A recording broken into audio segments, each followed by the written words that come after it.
Hi, my name is Z. I run a software company called Zerion. Now, normally I'm a tech guy and I talk tech programming, but in this series, I want to talk about business. How you run your business, how you grow your business, how you start your business. So let's go. Hello, Z here. Last time we talked about, I talked about, I want to give you all an alternative of running a sustainable and profitable business instead of a grow fast and exit soon kind of business. And my argument was that if your ultimate goal was to build a sustainable and profitable business, you don't need funding. So some of you may ask, well, what's wrong with funding? And this time I want to explore some of the reason I said so. So again, my fundamental argument is you actually don't need funding if you choose profit over growth. And again, I'm talking about your ultimate goal of your business is to create a profitable and sustainable business. In that case, you actually do not need funding. But why not? Okay, so to go through that, I want to go back to I want to go through a story. This is the CIT building, actually just right across the highway over there. And this is many years ago when we were starting to build iPhone Builder. At that point, we already have good in income stream.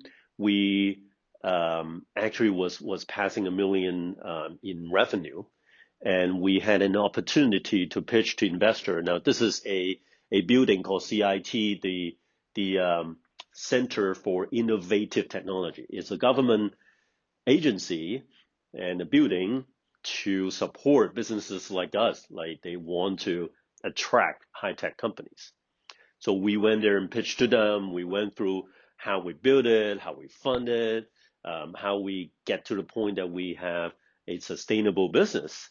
And I remember on the way out, there was one of the advisor there in the meeting. I actually didn't know this guy, but he told us um, one thing at that time when we were leaving, and he actually said that same line twice, and I did not forget. And what he said was that the day you take in external investment, your life changes. And he said that two times. And as he exit the elevator and we walk and we part ways, he said, "Well, don't get funding if you don't have to." And at that point we were shocked of what he's saying. Like he was just with us in a investment meeting. He was not the investor. He was one other advisor in the group, helping the investor evaluate us. Um, and why did he say that? So what would change if you get external funding? What would change what he was talking about is freedom. See, funding and money was never free. Sometimes when I talk to young people, people who want to start a company, people who want to find funding, people who want to get investment, they kind of have a feeling that they are they're getting free money. They want to run their business with other people's money. I've heard that line before.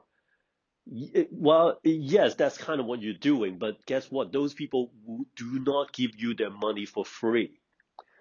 Those money, those investment come at a cost. And that cost is your freedom. Once you have investment, you're no longer working for yourself. Once you have external investment, you're working for the investors. You you have a boss. Now, if you're fine with that, again, going back to if your ultimate goal is to grow fast, exit soon, right? Have a short-term game, get rich very, very quickly, well, then by all means do that. But again, I want to talk about an alternative that you don't have to follow that path. You don't have to give up freedom to get investment. Um, and what else? Like the more different types of funding actually reduce freedom differently.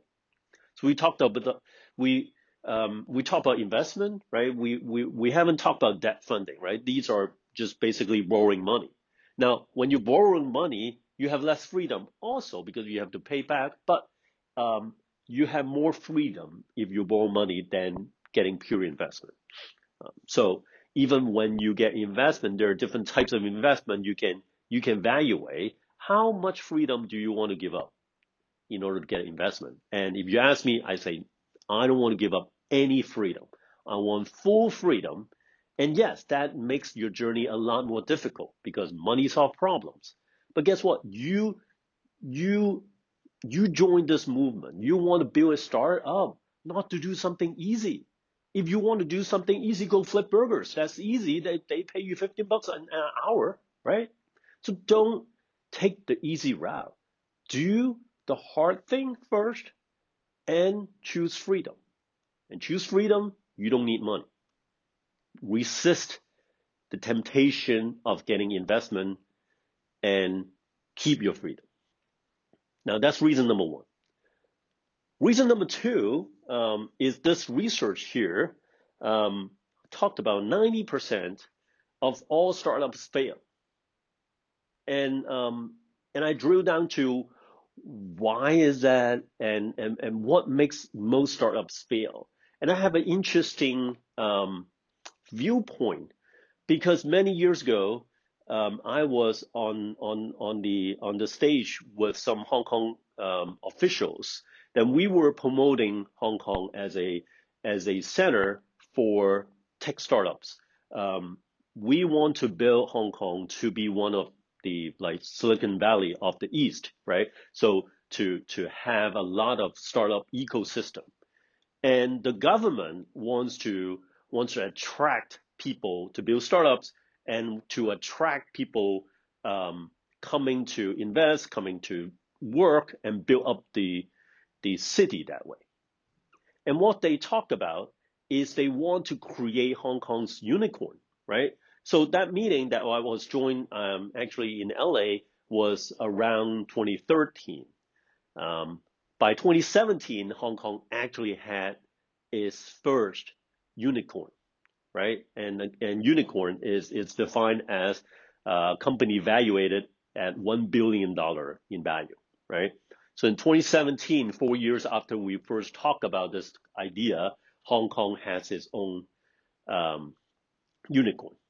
Now, um, what what I want to talk about is during those few years, I was involved a little bit, not too much, but I understand what the government goes through.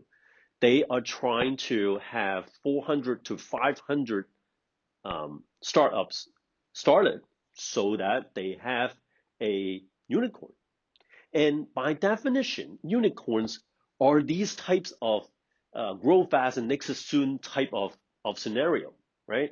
The government wants the unicorn to prove that the city is viable, is great, right?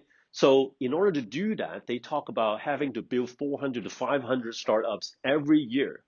And just through the few years that I was involved with, well, you can do the simple math and you can figure out that failure rate is actually 99.9% of all the startups that was quote unquote created during those few years, there was one unicorn, right?